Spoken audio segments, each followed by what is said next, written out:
135টা লড়ে 70 থেকে 90টা সিট নিয়ে আসবো এই বিধানসভায়। নির্ণায়ক শক্তি হুমায়ুন কবিরের নতুন পার্টি হবে।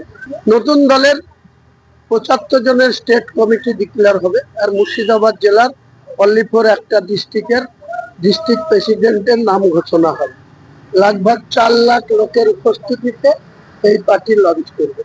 মোট কতগুলো আসনে আপনি লড়াই করবেন? 135টা।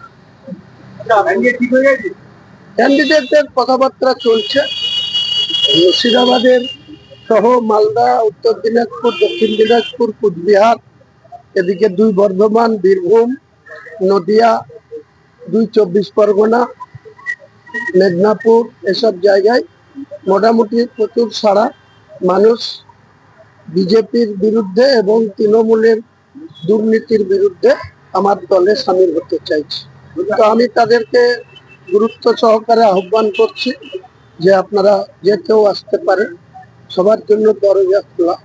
এবং আমরা স্বচ্ছ ভাবমূর্তির লোক, যারা সমাজের মানুষের কাছে যাদের গ্রহণযোগ্যতা থাকবে তাদেরকে আগামী দিনে বাংলার রাজনীতিতে একটা উল্লেখযোগ্য ভূমিকা পালন করার জন্য তাদের আপনার বিরোধীরা বলছে যে আপনি মুসলিম ভোটের ভাগ বসিয়ে বিজেপি সুবিধা করার জন্যই এই নতুন দল। আমি কারো ভাগ বসাবো না। আমি নিজেও মুসলিমদের অধিকার বুঝে নেওয়ার জন্য বিধানসভায়